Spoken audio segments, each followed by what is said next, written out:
Welcome back, YouTube family. I am Brett Seidel, the owner and principal designer of Lewis & Rose Interiors. And today I'm gonna show you 3 ways to style 3 different types of consoles, because we know that this is a really big problem area for a lot of you because everybody has some type of console in their home. And before we get to show you really the 3 ways that I'm gonna style them for you, and by the way, we're in my house. So these are 3 of my actual consoles, 3 of my personal styling pieces for each one of those. But before we really dive into all the different ways that we're gonna style them, I want to give you a little snippet of our home styling certification course and just a little bit of piece in there of something that we call the rule of 3.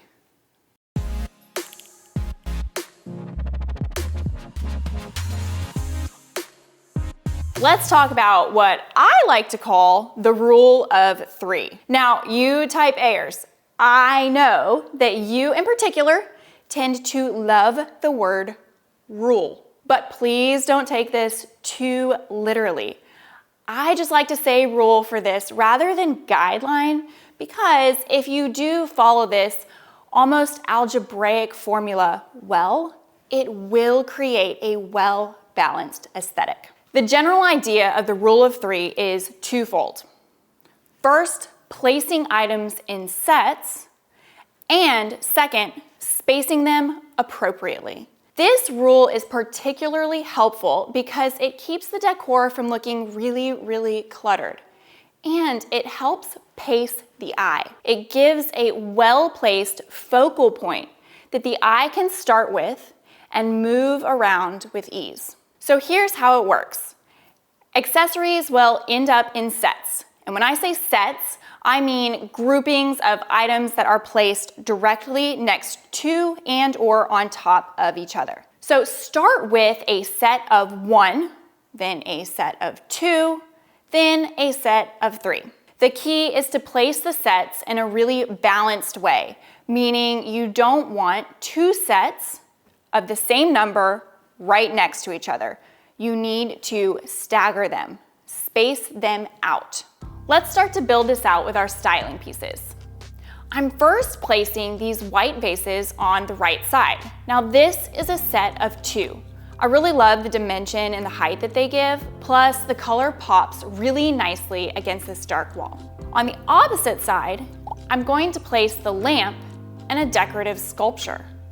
This is also a set of 2. Now take a step back and check your work. This doesn't look right, does it? It's because the rule of 3 wasn't followed. You have 2 sets of the same number right next to each other. It falls flat. So let's try this again. I'm going to add a plant to this side. It adds a slight bit more interest, and it helps fill some visual space on this very long console. Now let's take another step back.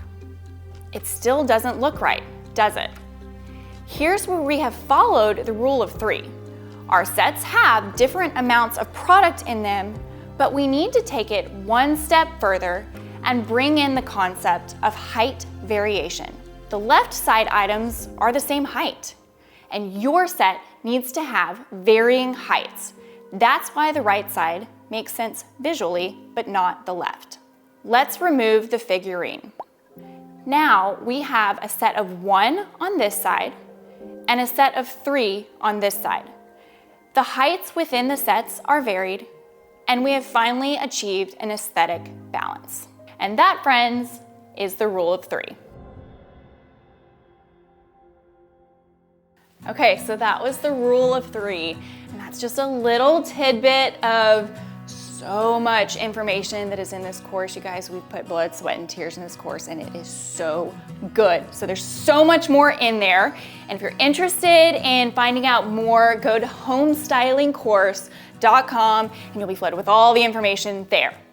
Okay, so rule of 3 is something that I use, my design team uses, anybody who will let me tell them about it uses for styling. It's one of the best rules of thumb.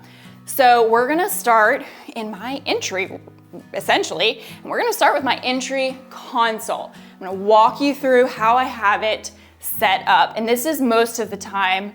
Unfortunately, even during the holidays, because I'm really not good at decorating during the holidays. So this is how it has lived for the past 3 years. This is likely how it will live for the next 3 years. Okay, so I'm gonna step back a minute just so that you can kind of look at how I have it set up, and then I'm gonna walk you through why I have things placed in certain areas. All right, something for entryways, really any console, but really entryways. There's a few things to think about. When I walk in someone's home and I look at their entryway, it always kind of gives me a little bit of insider information of like, what is that family about? What are those people about? And so something that I think is really important, and this is the hill that I'm gonna die on, is like your home should look like humans live there, humans with messy kids and dogs and cats and all the things and personalities. And so you really want your styling to reflect that. So don't ever feel like you have to walk into HomeGoods and buy all of the really, really perfect pieces.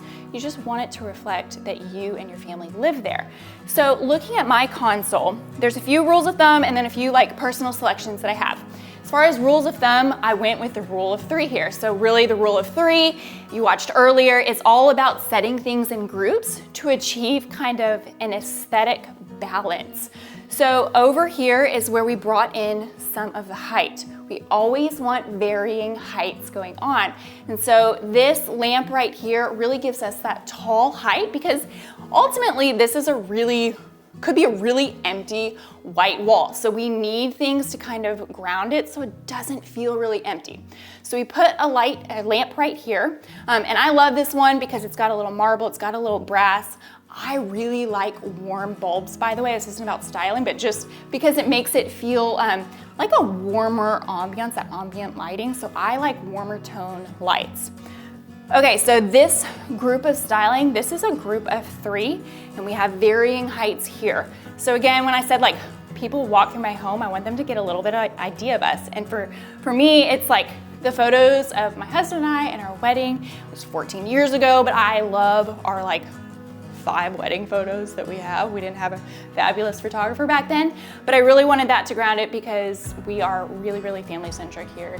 And so these are 2 of my favorite that we have. So we have wedding pictures right here. This piece is really personal to me. This is actually just a Brazilian piece from my mother. She used to live in Brazil when she was younger, and so I've gotten a lot of the pieces that are really memorable for her that she's passed on to me. So something that, yes, it has memories attached to it, it has significance and meaning, but it's also really architectural. It's really interesting. It's one of those pieces that we like to call a conversation starter. People walk in like, well, that's different. What is that about? And so it immediately allows me to talk about my mom lived in Brazil and traveling is important and all the things that are important to my family. Okay, so this is a group of 3 right here. In the middle, I mean, who doesn't like walking into someone's home and you smell all the fragrances? And so a candle on the entry table is like the quintessential piece of styling that you always want for an entry table. So I have a styling candle here. You can see that we have used it lovingly and actually need to go to Bath & Body Works for their upcoming holiday sale when they all do the 3 wicks and it smells really great. That's probably what I'm gonna do next. So put a candle right in the middle. So this kind of sits alone as a singular piece. So we have a set of 3 over here with the varying heights. This is kind of centered in the middle for a candle. It can also be like a decorative orb or something, but we're trying to achieve balance. And then over here, faux plants all day long, all day, every day. One of the other consoles I'll show you like one of the only real plants that I can ever keep alive, and I'll tell you like the secret sauce for keeping that plant alive, so stay tuned till we get to that one. But over here, faux plants, something that just kind of has a little bit of movement to it, fills a little bit of that negative space. And then you guys, the best, easiest like piece to use for styling is books. Doesn't matter if you think they're pretty or not, just take the book cover off, and typically they all have some type of solid color underneath.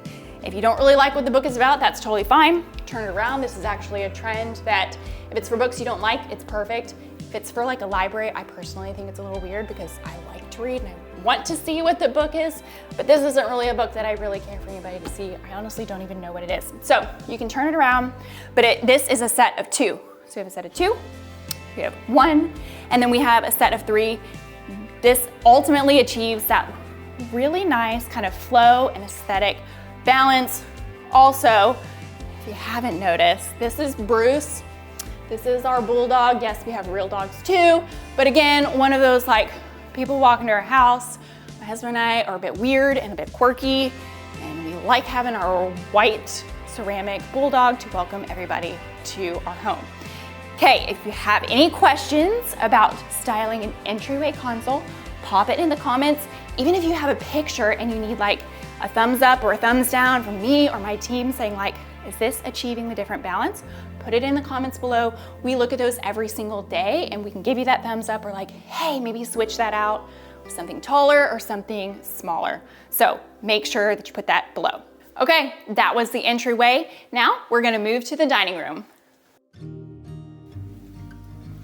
All right, so we are in my dining room. My dining room is open to the rest of the house, but this area, this is my dining room buffet, and most people have, whether it's a buffet or if they don't have quite enough room for kind of the depth of a buffet, you may just have an actual console just like in the entryway, or maybe even a sofa table depending on how much room, or a sideboard. And so this is a buffet that I have, and this was actually one that I found on Facebook Marketplace, and I have a really modern style and I wanted something that had a little bit of a vintage historical look to it. So I purchased this and had a friend refinish it for me in this lacquered black, which I love, and it just helps ground the space. So it also makes styling really easy when it's on a really like bold or saturated color. So it makes it easy to put really architectural pieces because it showcases the movement of some of those. Okay, so I'm gonna walk you through. I don't have a ton of things on here, and in general, that's kind of how I go about styling. I'm very much a less is more. I don't like crap just for the sake of like crap, right? We don't just need to put stuff on there because we see lots of other videos. They're like, the more the merrier, right? Just make it meaningful, make it curated, but then just step back and edit yourself. So on here, I don't have a ton of things. A lamp. I love, you guys heard me earlier, I love ambient lighting, so I have a really big, beefy lamp. This one's actually just from Target, and I love it. They've been coming out with some really, really good product lately. I love that it feels like it's handmade. Obviously, it's not, it's from Target, but it looks like it's handmade. It looks like it's clay. So kind of using pieces that have those nuanced textures in them helps make styling pieces not feel really flat. So using different types of textures. So I love that this looks handmade. In front of those, so this is like a set of 3. In front of those, I have pictures that have really sweet memories. This is a picture of my baby girl, and then this is just a picture and a memory of me and my sisters. So again, when I look at this, and this is a general rule of thumb for styling. When you look at it, it should bring you joy. It shouldn't just be, again, stuff. We don't just want stuff. It doesn't need to be about just materials. So you look at it and it should make you happy. So I have picture frames right here. I really wanted to play with the different shapes. So we have a round one right here, square one right here. Again, just really minor details in styling makes a really big difference.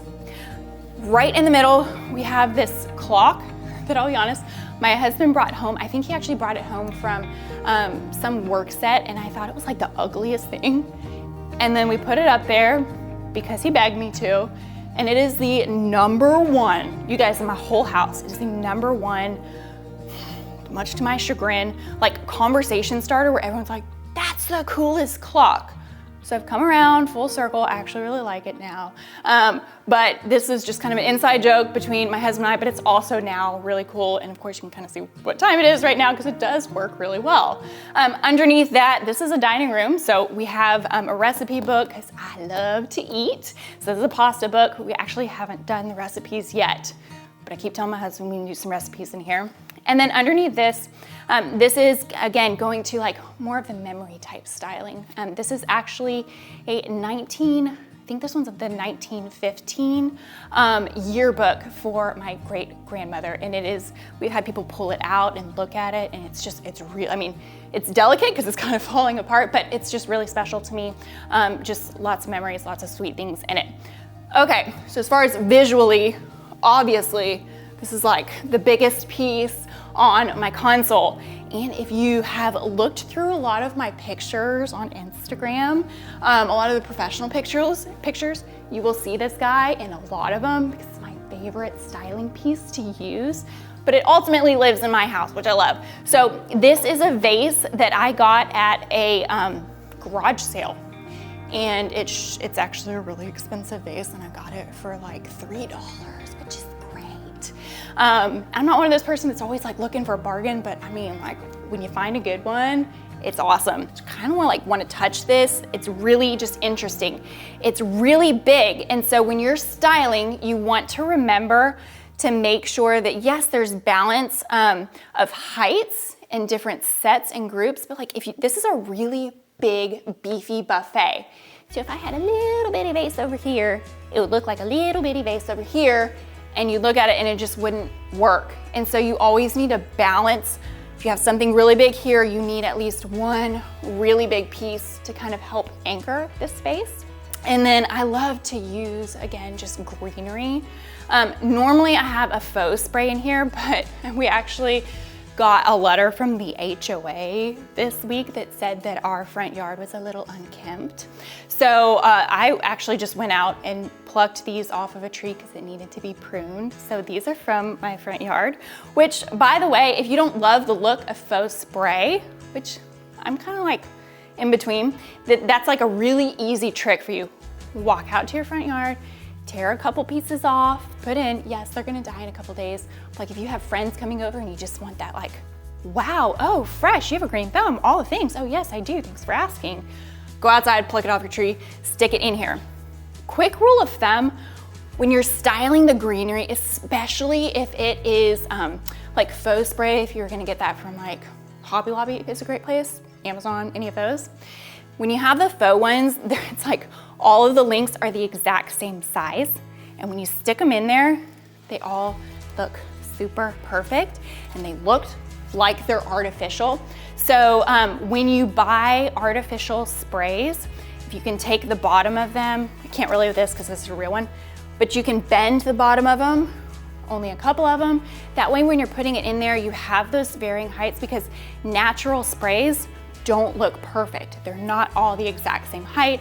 Some have things coming out to the sides, some, like it's supposed to look a little asymmetrical, right? Because it's natural. So if you have the sprays that you purchase from the store, just try to make sure that they don't all look perfect. So normally it's like 1, 2, 3.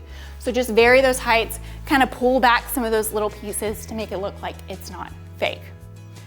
All right, last piece as far as this is really this great, grand, large scale piece of art.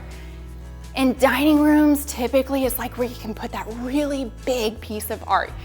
And guys, you don't have to go off and like get some commissioned piece or spend a lot of money. It's really just about what colors do you want to pull in, and what emotions do you want to evoke in there, and what's the overall kind of feel that you're trying to achieve in your dining room. So for me, I selected this one. And actually, I say I selected it. This was a damaged piece from a project, but I loved it so much, so I kind of took a little wood stain pen and like, you know, colored in where it was damaged. So this is from like an old project we had, but I selected this one, because of the scale of it. Again, it really fit the girth and the beefiness of this console. So if you had something like this, that small, it would not have looked good. If we had like a small round mirror, which we see this a lot with people putting like something that's just too small above a piece that's really, really big. So I liked the scale of this. I also really like this piece here because this is a really neutral dining room that I have, but I have little pops of color throughout the rest of the house. So I love that it kind of made the rest of my house feel really, really cohesive. So if you love color, but you're like not ready for that long-term commitment, you're not ready to get married yet, you can put it in a little place, like you can put it in art, and then if you really like are still afraid, you can change that art later on, but you're not doing like a colorful, you know, console or main furniture piece or anything like that. So pop your color in your art, in your styling pieces. Okay, that's the dining room. If you have any questions, you know, put them in the comments. If you have pictures of your dining rooms, or if you've done styling and you're really proud of it, I would actually really love to see those. I love cheerleading on other people and like the styling that they do. That's why I created a course about styling. That's why I do these videos, is because I really love to cheerlead other people in implementing all of these tips and tricks. Okay, last one. We're gonna move to the living room, and I'm gonna show you everything that I have in there. So come with me. Okay, welcome to my living room. We're gonna talk about our media console right smack dab in our living room. Nearly everybody has some form of media console in their living room. Ours happens to be floating. That part doesn't really make a difference for how you style it, if it's got legs, if it's short, long, anything like that. Just a few things really to note here. When it comes to media consoles, we really need to look at function first. So we have a big old TV. If you ask my husband, it's not big enough, but I let him go as big as we could in here. But when you have a TV above your console, you can't put anything that's gonna be higher than where the bottom of the TV is, because it's just gonna annoy everybody watching that TV. So all of your styling pieces, I feel like this goes without saying, but I'm gonna say it anyway, because I've learned to never assume that people know. Just make sure that everything is below the TV screen. So that's kind of the biggest rule for media consoles, more than anything. Okay, so in here I have two pieces of greenery. So right here, stacked on top of, you know it, I love books. So we have two coffee table books right here anchoring the space, and then we have this faux moss right here. I love this bowl. You can see my dog is wanting to join the YouTube. This is Lulu. She has major FOMO, so she will probably stay in here with me the rest of the time. So hi, Lulu. Okay, so we wanted this right here. I love that this brings a little bit of metal. It's got like a just small touch of glam. That my house is very modern, but very lived in, with little bitty touches of glam. So bringing in like a bright pop of a metal is a really great way to kind of infuse that in there. Coffee table books, and then over here, I like this really just kind of curated look. We have the varying heights. It's very layered. Also something that I talk about in the course is different types of layering to give you that visual interest. So we have another picture of our wedding over here, black and white. And then on the side, I put this just black sculptural piece. Honestly, it has no like memento value, no like sentimental value. I just really liked it and thought it was interesting. So I put it there. Again, it just makes me happy. There's like no rhyme or reason to it at all. But if you had it like that, it doesn't work because everything is really grouped together. So when you're styling, again, put things in sets, space things out in order to achieve kind of that aesthetic balance. So this is already bugging me, so I'm gonna scoot it back. And then over here, okay, I told you guys, I have a black thumb, like super black thumb. My husband's in the background, he's laughing because he's like, that's so true. But I have two plants in my house that have survived, y'all, like 7 years. And I told you I'd tell you the secret sauce to how to keep them alive. The secret is like pure neglect. I don't water them. I don't look at them. I don't pet them. I have no idea what's going on. I have never repotted this guy in the 7 years that I've had it. And it looks great. I mean, I actually don't know if it looks great. Maybe it like doesn't, but like it stayed there and it's fabulous. Maybe my husband is going in behind me and watering it, which is probably the case.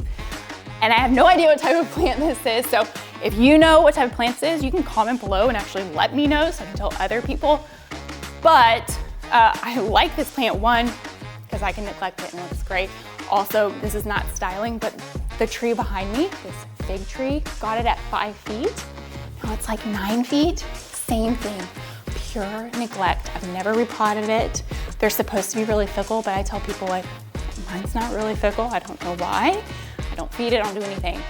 But it loves my house and I love it, so it works. Okay, so this plant right here, I really like it because it has this just like weird snake arms.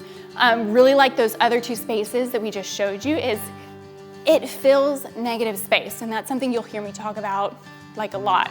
So we would have all of this white space. Look, if I take it away, like this it doesn't feel lived in, it feels empty.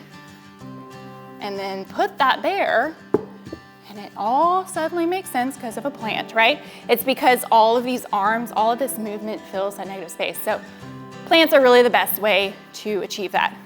Last thing I'm gonna mention, and then let me step on my soapbox here for just a minute, is if you've gotten all these panned out views, you'll see the bottom of my console here is not pretty.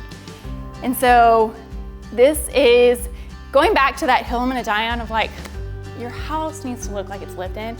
I actually thought for like a split second, oh, before we do this, do I need to run out and buy some storage boxes that are like pretty and woven? And no, because ultimately this is how it looks 99.999% of the time, because I have kids and we live in real life. And yes, we wanna make things pretty, and I'm gonna give you all the tips and tricks to make things pretty, but my biggest rule of thumb is like, don't try to achieve perfection, right? You'll never hit it. Actually, have you ever walked into a friend's house and it is like immaculate? Everything is perfect. It smells great. It looks like humans have never lived there. There's not a speck of dirt. It's like, what are the things that you immediately feel when you walk into those homes? It's like, A, guilt, because your home doesn't look that clean, and then B, jealousy, right? So it's not like an immediate, oh my gosh, this is wonderful, it makes me feel cozy. It gives you two emotions that are not awesome emotions. So like, don't feel like your home has to be perfect. It actually makes other people feel more comfortable when your home is not perfect. So ultimately, it doesn't look pretty, but I'm okay with that because this is all my kids' stuff. And right now, my kids are at the age where they just want to be where me and daddy are, and we're always in the living room. So all their stuff is here. Doesn't look great, but all of this looks great. So it's all about compromise. Okay, you know the drill. If you have any questions, put them in the comments below. Let me see what your media consoles look like or how messy they may be. And we would love to see what you guys are doing in your own home. And we will catch you next Sunday for our next video.